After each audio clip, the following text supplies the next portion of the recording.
very people-oriented. Watch him. The happy times were just every day living with him, and the funny things that he would do, or the little routines that he has, and getting to understand them.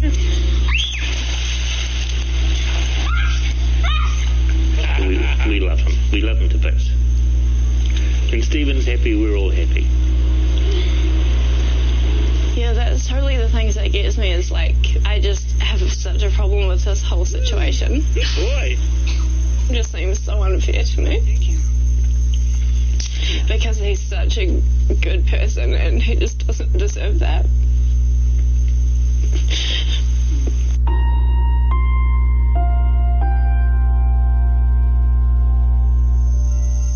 He got very ritualistic and we had a few problems.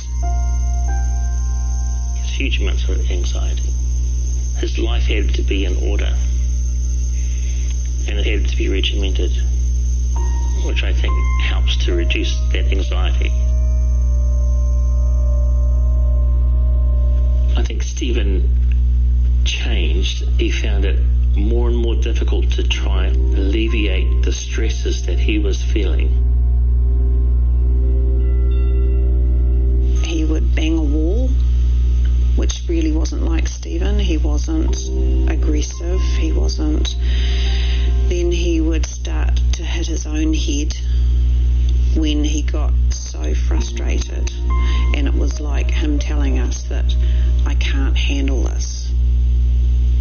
By this stage the house was a bit of a shambles, but his own safety, is he was just really smacking his head really hard, which was, to hell with the house, he can break walls, but I was scared he was going to break his head.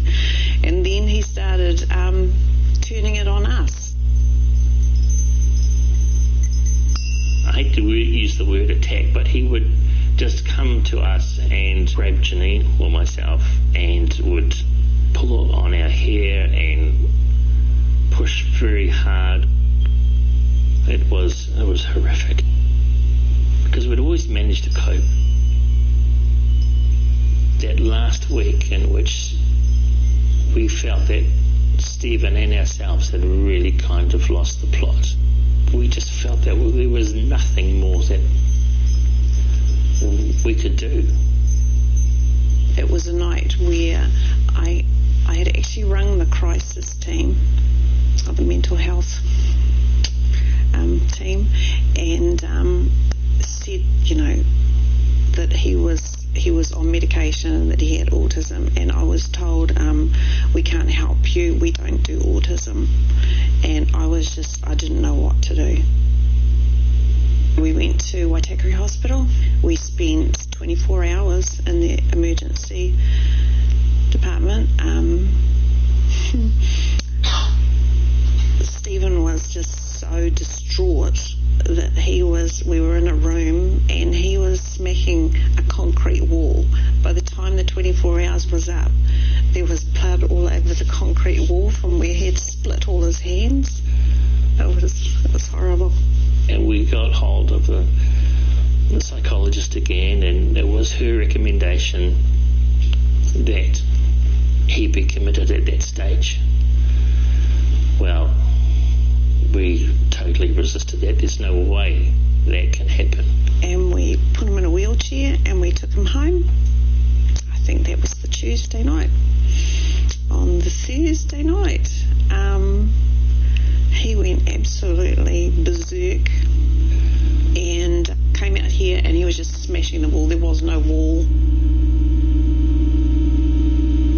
Murray and I went outside because he was just rampaging. He was looking for us and he was going to, really look like he was going to do some damage. He just had it enough.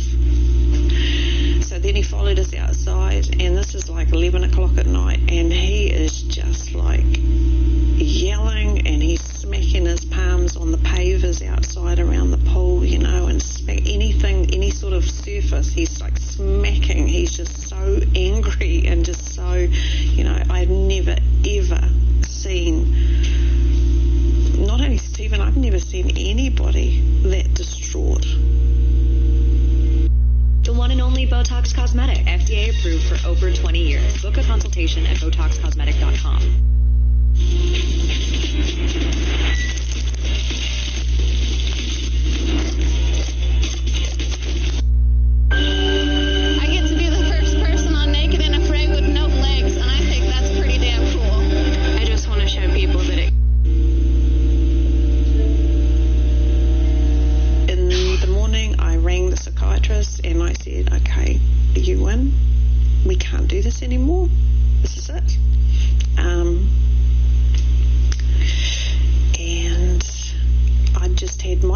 diagnosis the day before, of course, of breast cancer, my whole family was falling apart.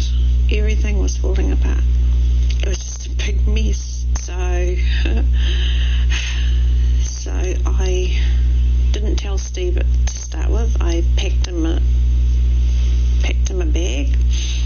I wrote him a social story to say that he was going to hospital and he was going to stay there for a few days, and they were going to help make his head better. And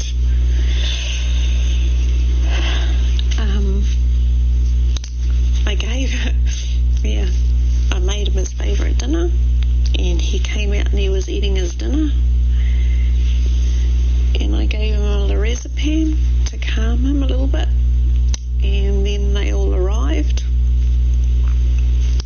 So it was like he was going on a little adventure. He was quite calm. Went to the bathroom, changed his clothes, brushed his teeth, and showed him his story. And then they went to take him out through the hallway, and then he just got quite agitated, so the police turned him around and put handcuffs on him and put him in the police car and took him away. And what did you and Murray do then that night? Oh, man. Those minutes after he left? That night, just hugged each other. It was like, it just seemed so wrong, but there was nothing else we could do. We couldn't help him. Sorry.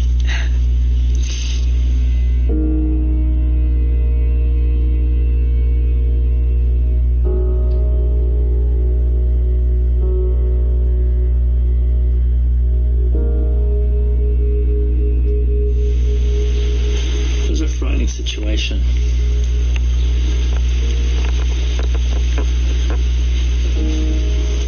Just going to show you a little collection of his tapes, which he absolutely adored and collected all his life. For some reason, it gave him some sort of out to just destroy stuff. This is Stephen, probably 10 months before he went to hospital, showing his very gentle, caring side. So when Stephen went into the mental unit at Waitakere Hospital, we quickly realised that he was in a place where these were grown adults going through horrific things in their own lives to be in that unit. And our 20-year-old boy who has, the mental capacity of a 3 or 4-year-old is in with adults. We were told that they couldn't guarantee Stephen's safety in an adult mental health facility, and I was distraught. I was going for surgery the next day. I was going for a mastectomy, and they're busy telling me they can't care for him, they can't look after him while I can't. So it was pretty rough, yeah. So we had to get him out of that place. We needed to do whatever we could. He was in there under the Mental Health Act, so we had lost our legal rights to remove him. That's when, the battle started. I decided that if I did a short video and just briefly showed people that matter, that what we were going through at the time, that someone might be able to help us.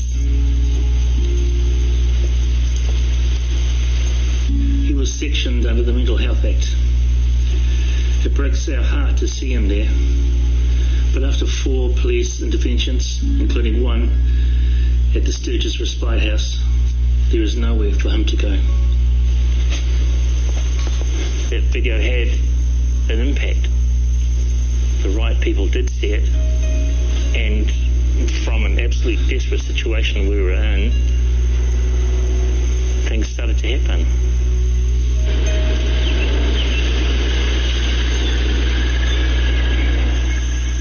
Wendy Duff is a great friend. She was the first mum of an autistic child that we ever met. She has huge involvement with Autism New Zealand and is an amazing advocate for all families. Our boys are pretty much the same age. They're pretty similar. So as they started to get into trouble with Stephen, I was there for them. I come every second Friday to pick up Elliot to take him home for the weekend. And I guess the worst thing that can happen is he's very impatient and wants to go now. I've also prepared a plan. My husband's at home in case today goes badly wrong, because if he is uptight, he's likely to get hit out. It can be really dangerous, and I can't handle him by myself.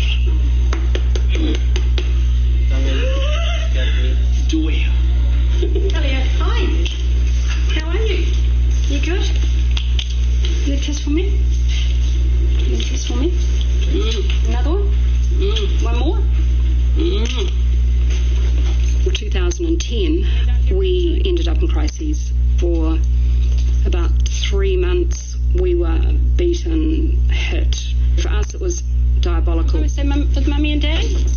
We'll just get some of your clothes? Through that process of us being in crises, I realised how bad it can get. And I realised that the people that sit in the ivory towers have no idea. When you say to them, you know, I'm trying to support a family, or we're trying to support ourselves, we've got holes in our wall, they think, oh yes, somebody's just put their hand through the wall. Shall we go? Okay. Over the last year of working out there in the community and trying to help families, I've realised New Zealand's gone backwards.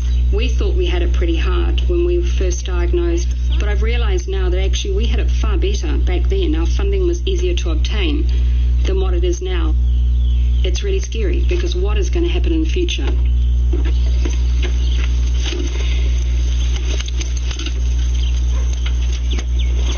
There's going to be soon, I fear, another child killed by a parent or vice versa, because there is some aggression going on within some of those families that I'm helping.